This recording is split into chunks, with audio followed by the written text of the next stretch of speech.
Right, on the course this morning, and I'm going to share with you some of the biggest mistakes I still see amateurs make that are really cheap and easy to fix. If you're not fixing these mistakes on the course, you're just giving free shots away. In the comments as you watch this video, let me know if any of these points are you and why you still do them, and if you still do them after watching this video, let me know in those comments, are you going to stop doing them, and hopefully we can get you shooting some lower scores. Right, things you need to stop doing. Number one, and I do still see this quite a lot, is your tee height with irons on par threes. Now, using a tee on a par three is an advantage for some people, so use it. If you want to hit it from the ground and you're better, that's fine. But people teeing the ball up this high, when it comes to iron shots off the tee, like there-ish, it's gonna cause problems. I've got a 7-iron, and look how high that ball is above where I want to hit the ball on the face. The trouble with irons is the top of the club, so the bit near the top edge, is really weak. They don't pack really much up there. Look at the sole, all the help's near the bottom to the middle. As soon as you get above the middle, you're gonna get some really weak strikes. So let's get that tee much closer to the ground. You want to be lining that ball up more with the center of the bat at the most. So see how that ball is sitting more in the middle of the face. I mean, I'll even tee it a little bit lower than that for lots of shots, but I am not gonna line that ball up anywhere near the top of my club, because I'm gonna hit shots up there and the ball's gonna go halfway. So if you're that golfer teeing that ball up really high, you wanna ask yourself why you need to tee it up there, because you've got to remember most of your iron shots are gonna be played from the ground, so the contradiction to how you should be hitting the ball to teeing it up that high maybe are big enough for you to go and have a lesson and ask a few questions.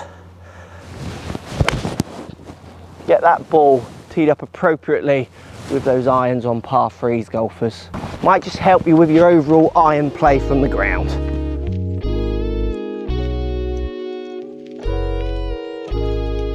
Try to hit as little amount of putts as possible with the ball not in hand, clean, and then put back down. So let's get marking the ball on the putting green. So mark it down behind, pick it up, clean it, dry it if possible. All these different variations will change the outcome of the putt. And the worst case scenario is if you get a little bit of grit stuck on this face or on that ball or between the ball and the face as you hit the putt, they literally can go like halfway. It's just such a massive cost of shots. I see amateurs get up to their ball, hit their putts, and then so on and so on.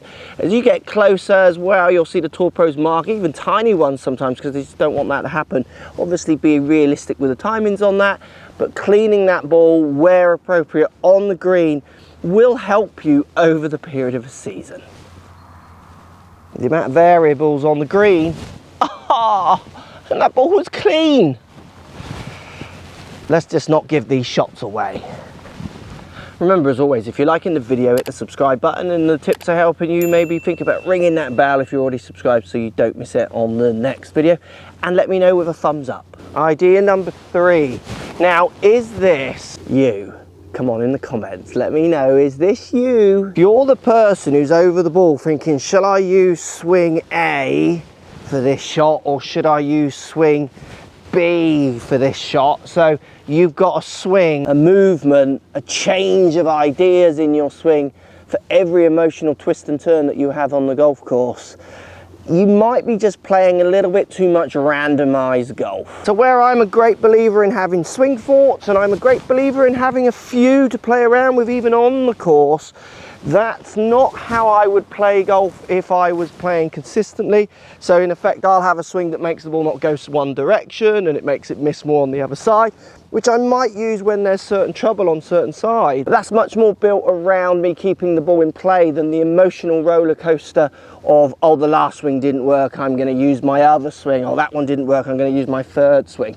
If you've got a different swing for every emotional change on the golf course, you're not going to find out which one works. You need to persevere with certain amounts of ideas to find out some kind of valuable data of if it's going to work over time or not. And then the other thing I would advise, if you're finding yourself really jumping between swings, is go and get a lesson and work out A, if they're much different, and B, how they're different, so you can stabilize that emotional journey on the course a little bit more. Come on, you know who you are. 15 swings for every occasion. Let's make sure we got some consistency out here. Get settled on a technique and start playing it. Great example here. Here's the hole. My ball's just off the front of the green here, and we're coming down a big slope. So anything short of this hole is going to be downhill.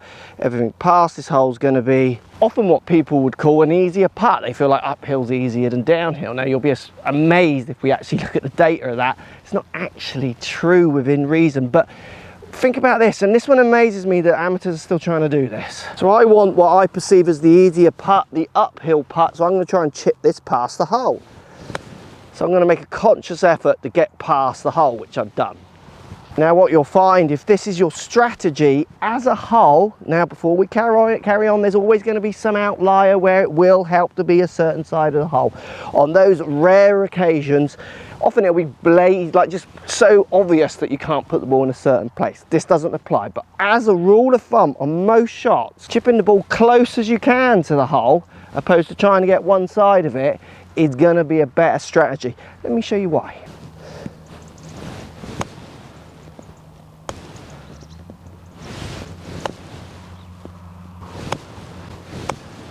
Now, we had a few nudges there, so, you know, a couple of them nudged. So I'm going to leave that one there, but just nudge a couple a bit further down. Can't remember which one's nudged.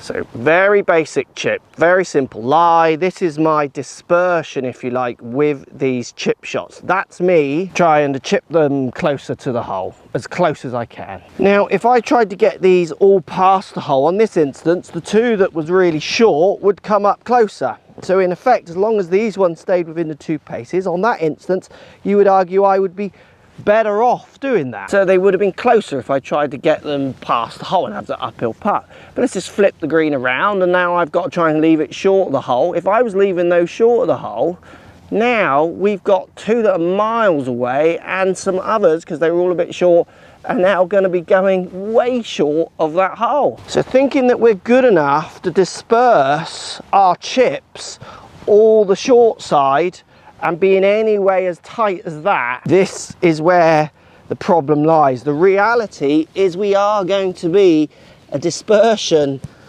of 2 to 4 paces on a basic chip, short, long, left and right, mainly short and long. Left and right with chipping is something that most people have some level of control to. It's the distance that they struggle with. That being said, with the distance being what they're struggling with, thinking we're good enough to get it past the hole or short of the hole is actually the problem. Your chipping stats, your ability to get down in the least amount of shots will improve if you try and chip that ball as close to the hole as possible. Don't think we're good enough to leave it low or high side. We're just not.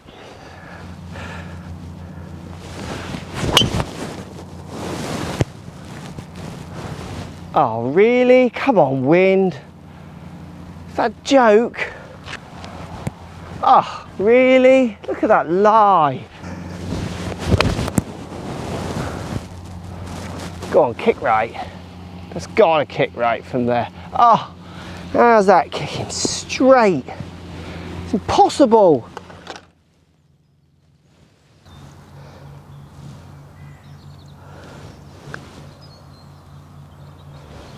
Oh, how has that gone that way? How on earth has that, really? How has that gone over there? Come on. If you haven't guessed who this person is, it's all of us. Those unrealistic emotions that can sometimes ruin a day because you can't control them. I'm this person, everyone is this person, where you're just getting so unlucky and unluckier than everybody else and all those kind of ideas. Just try your hardest to control your emotions. What you could even do, where you have a scorecard, and I know Decade do this, I'm pretty sure, Scott Fawcett's Decade does this, you should rate your emotions on a day, on a front nine, on a back nine, per hole, even per shot if you've got the time, if it's something you're struggling with. Who wins, your emotions or you? So often on a golf course, it's the emotions that win, and they can wreck a day, they can wreck a weekend, and they could certainly wreck some clear thinking on the next shot.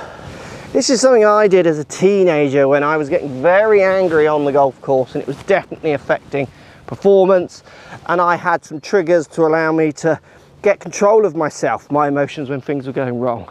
This is the biggest one that affects us all. The more in control of our emotions as we are on the golf course, the more in control we are of having fun, which is ultimately why we're all really here, isn't it?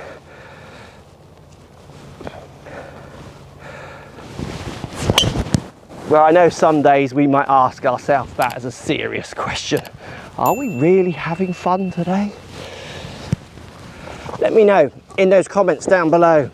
Is this you? Is this your mate? Will this help your game? Hopefully it will. As always, hit those comments up and that subscribe button, and remember to hit the thumbs up button. If you want to see more helpful golf videos, ring those bells as well. Don't miss the next upload. Thanks for watching.